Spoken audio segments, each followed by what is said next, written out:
Good morning everyone. काव्य खंड के अंतर्गत आज हम करेंगे अध्याय 3 कुंवर नारायण। इनकी द्वारा लिखित दो कविताएं कविता के बहाने और बात सीधी थी पर हम इन दोनों ही कविताओं का भावार्थ इस वीडियो में करेंगे, तो वीडियो पूरा देखिए और अपना फीडबैक हमें ज़रूर दीजिए। इससे पहले भी हमने हरिवंश राय बच्चन और आलोक धनबा द्वारा लिखित कविताओं का भावार्थ अलग अलग वीडियो में प्रोवाइड करवाया है, तो आप उन्हें भी देखिए। आइए शुरू करते हैं। सबसे पहले कवि का संक्षिप्त परिचय। कुंवर नारायण जी का जन्म 1927 ईस्वी में उत्तर प्रदेश में हुआ था। इन्होंने काव्य संग्रह, प्रबंध काव्य, कहानी संग्रह, समीक्षा इत्यादि पर लेखन कार्य किया। इन्हें अनेक पुरस्कार भी प्राप्त हुए, जैसे साहित्य अकादमी पुरस्कार, प्रेमचंद पुरस्कार, लोहिया सम्मान, व्यास सम्मान, ज्ञानपीठ पुरस्कार, कबीर सम्मान इत्यादि पुरस्कारों से इन्हें नवाजा गया। आज की वीडियो में स्पेशली हम करने वाले हैं कविता के बहाने और बात सीधी थी पर दोनों ही कविताओं का भावार्थ। कविता के बहाने की यदि हम बात करें तो ये एक यात्रा है जो चिड़िया फूल से लेकर बच्चे तक की है। एक ओर प्रकृति है, दूसरी ओर भविष्य की ओर कदम बढ़ाता बच्चा। कहने की आवश्यकता नहीं है कि चिड़िया की उड़ान की सीमा है, फूल के खिलने के साथ उसकी परिणति निश्चित है, यानी कि उसका नष्ट होना निश्चित है। लेकिन बच्चे के सपने असीम हैं। बच्चों के खेल में किसी प्रकार की सीमा का कोई स्थान नहीं होता। कवि यही कहना चाहते हैं, बताना चाहते हैं कविता के बहाने। कविता एक उड़ान है चिड़िया के बहाने। कविता की उड़ान भला चिड़िया क्या जाने। बाहर भीतर इस घर उस घर, कविता के पंख लगा उड़ने के माने, चिड़िया क्या जाने। कविता एक उड़ान है चिड़िया के बहाने, कविता की भला चिड़िया क्या जाने।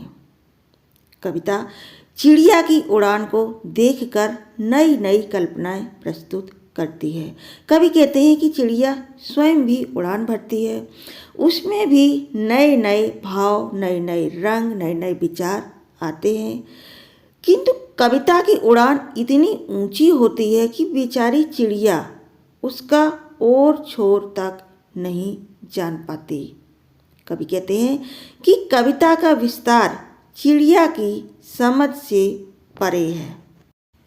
बाहर भीतर इस घर उस घर, कविता के पंख लगा उड़ने के माने, चिड़िया क्या जाने।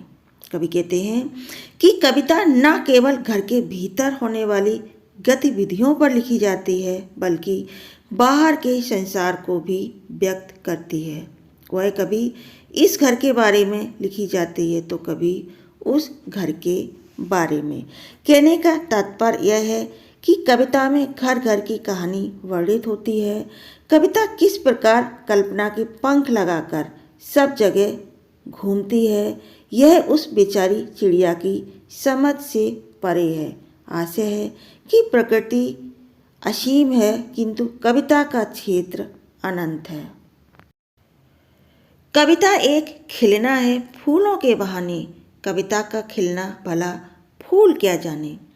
बाहर भीतर इस घर उस घर, बिना मुरझाए महकने के माने, फूल क्या जाने। कविता एक खेल है बच्चों के बहाने। बाहर भीतर यह घर वह घर, सब घर एक कर देने के माने, बच्चा ही जाने। कवि कहते हैं कि कविता फूलों को खिलता देखकर खिलती है, पल्लवित होती है और पुष्पित होती है। उसमें नए नए रंग, भाव और सौंदर्य भर जाते हैं। परंतु फूल बेचारा ससीम है। वह कविता को सुगंध और सौंदर्य से तो भर देता है, किंतु कविता के खिलने को नहीं समझ पाता। उसका बोध सीमित है। बिना मुरझाए महकने के माने, फूल क्या जाने। फूल तो बेचारा एक दिन गंध रहित हो ही जाता है, किंतु कविता किस प्रकार बिना मुरझाए महकती रहती है। वह घर के भीतर और बाहर हर घर द्वार पर अपनी भाव सुगंध बिखराती रहती है।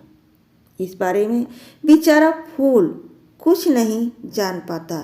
वह तो बस सुगंध से भरना और फिर एक दिन झड़ जाना इतना ही जानता है।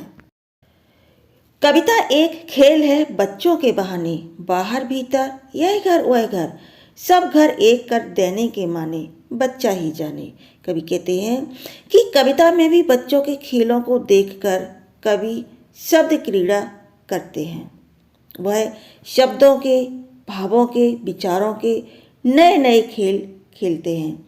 जिस प्रकार से बच्चे खेल खेलते हुए कभी घर में जाते हैं, कभी बाहर भागते हैं, वे कभी इस घर कभी उस घर, कभी सभी घरों में समान रूप से खेल खेलते हैं।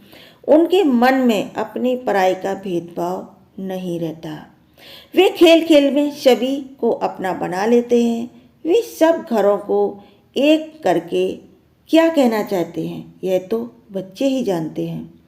उन्हीं बच्चों के अनुसार कवि कर्म भी एक खेल है, शब्दों का खेल। कहने का मतलब है कि कवि शब्दों के माध्यम से अपने मन के, बाहरी संसार के, अपनों के, परायों के, सब घरों के मनोभावों को वाणी देता है। वह सबको समान मानकर उनकी भावनाओं को व्यक्त करता है। बात सीधी थी, पर इन पंक्तियों में कवि ने भाषा की सरलता और सहजता को रेखांकित किया है। कवि का कहना है कि हमें सीधी सरल बात को सीधे सरल शब्दों में कहने का प्रयास करना चाहिए, भाषा का प्रदर्शन नहीं करना चाहिए। यदि हम ऐसा करते हैं तो बात उलझने लगती है, और जब कवि उलझाव से निकलने का प्रयास करता है तो जटिलता और अधिक बढ़ने लगती है। परिणाम स्वरूप भाषा का जो मूल प्रभाव है वो नष्ट हो जाता है। आइए देखते हैं इन पंक्तियों को। बात सीधी थी, पर एक बार भाषा के चक्कर में जरा टेढ़ी फंस गई। उसे पाने की कोशिश में भाषा को उल्टा पलटा, तोड़ा मरोड़ा, घुमाया फिराया कि बात या तो बने या फिर भाषा से बाहर आए। लेकिन इससे भाषा के साथ साथ बात और भी पेचीदा होती चली गई। आइए देखते हैं इन पंक्तियों के माध्यम से कवि की सीधी सरल भाषा को। कवि कहते हैं कि मेरे मन में एक सीधी सरल सी बात थी जिसे मैं कहना चाहता था, परंतु मैंने सोचा कि इसके लिए बढ़िया सी भाषा का प्रयोग करूं।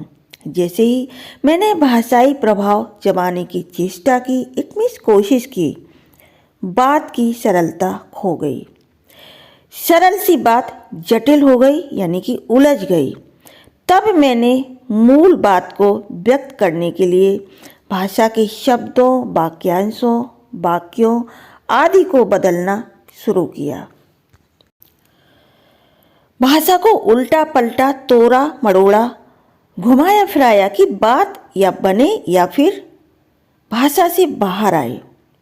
कवि कहते हैं कि जब बात ना बनी तो मैंने फिर से शब्दों को काटा छाटा, कहीं से तोड़ा या मरोड़ा, कभी इधर घुमाया कभी उधर फिराया। मैंने चाहा कि मूल बात प्रकट हो, यानी कि जो कवि कहना चाहते हैं वो कह सकें। मैंने कोशिश की कि या तो मेरे मन की बात सहजता से प्रकट हो जाए या फिर भाषा के उलट फेर से बने जंजाल से मुक्ति मिले, परंतु दोनों बातें ना हो सकीं। इधर कोशिश करने पर भाषा और अधिक जटिल होती गई, यानी कि उलझती चली गई। उधर मूल बात भी अपनी सरलता खोकर जटिल होती गई। इस प्रकार पल प्रतिपल जटिलता बढ़ती चली गई। आगे है, सारी मुश्किल को धैर्य से समझे बिना मैं पेंच को खोलने के बजाय उसे बेतरह कसता चला जा रहा था, क्योंकि इस कर्तव्य पर मुझे साफ सुनाई दे रही थी तमाशबीनों की शाबाशी और वाह। धैर्य मतलब धीरज, बेतरह मतलब बुरी तरह, करतब मतलब चमत्कार, तमाशबीन मतलब तमाशा देखने वाले यानी दर्शक, और शाबाशी मतलब प्रशंसा या प्रोत्साहन। कवि कहते हैं कि भाषा के चक्कर में फंसी बात को धैर्यपूर्वक सुलझाने की बजाय मैं उसे और अधिक कोशिश करके उलझाता चला गया। सेम उस तरह से जिस तरह से पेंच यदि ठीक तरह से नहीं लगता है तो उसे खोलकर हम फिर से प्रयास करते हैं या ज़बरदस्ती कसने की कोशिश करते हैं। कवि ऐसा इसलिए कर रहे थे क्योंकि उनकी इस बेवकूफ़ी पर वाह करने वाले और शाबाशी देने वाले लोगों की संख्या कम नहीं थी। यानी कि जब ये हो रहा था वो बातों में उलझे हुए थे, उस समय उनको सुनने वाले, उनको देखने वाले उनको प्रोत्साहन दे रहे थे, उन्हें शाबाशी दे रहे थे। वे उसी जटिल पेचदार भाषा बनाने पर बधाई और प्रोत्साहन दिए जा रहे थे। कौन? जो दर्शक थे। इस प्रकार वह भी भाव और भाषा दोनों को जटिल बनाता चला गया। कौन? कवि महोदय। आखिर वही हुआ जिसका मुझे डर था। जोर जबरदस्ती से बात की चूड़ी मर गई और वह भाषा में बेकार घूमने लगी। हार कर मैंने उसे कील की तरह उसी जगह ठोंक दिया। ऊपर से ठीक ठाक, पर अंदर से ना तो उसमें कसाव था ना ताकत। बात ने जो एक शरारती बच्चे की तरह मुझसे खेल रही थी, मुझे पसीना पहुँचते देखकर पूछा, क्या तुमने भाषा को सहूलियत से परतना कभी नहीं सीखा? चूड़ी मरना का मतलब है पेंच कसने के लिए बनाई गई चूड़ी का नष्ट होना। कसाव मतलब कसावट। सहूलियत का मतलब आसानी, सरलता। बरतना मतलब प्रयोग करना।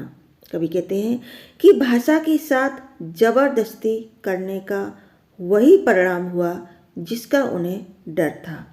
भाषा को तोड़ने मरोड़ने से मूल भाव का प्रभाव ही नष्ट हो गया, उसकी व्यंजना नष्ट हो गई। भाषा भावहीन खेल बनकर रह गई। भाषा की उछल कूद शेष रह गई, मूल तथ्य नष्ट हो गया। अंत में कवि ने झल्लाकर अभिव्यक्ति को चमत्कारी शब्दों से ठूंस ठांस कर ऐसे ही छोड़ दिया। तब वह कविता ऊपर से तो अच्छी भली कविता जैसी दिखने लगी, परंतु उसकी आंतरिक अभिव्यक्ति बिखर गई। कहने में कोई प्रभाव नहीं रहा, भावों की सघनता नष्ट हो गई, वह कविता प्रभावहीन हो गई। तब बात ने जो एक शरारती बच्चे की तरह मुझसे खेल रही थी, यानी कि जो बात कभी कहना चाहते थे, उसने शरारती बच्चे की तरह क्रीड़ा करते हुए पूछा, तुम मुझसे खेल खेलते हुए भी व्यर्थ का परिश्रम कर रहे हो, अपनी बेवकूफ़ी भरी मेहनत पर पसीना बहा रहे हो। क्या तुमने अब तक भाषा को सहजता, सरलता और सुविधा से प्रयोग करना नहीं सीखा? यदि नहीं सीखा तो यह तुम्हारी अक्षमता है, अयोग्यता है। ऐसा कौन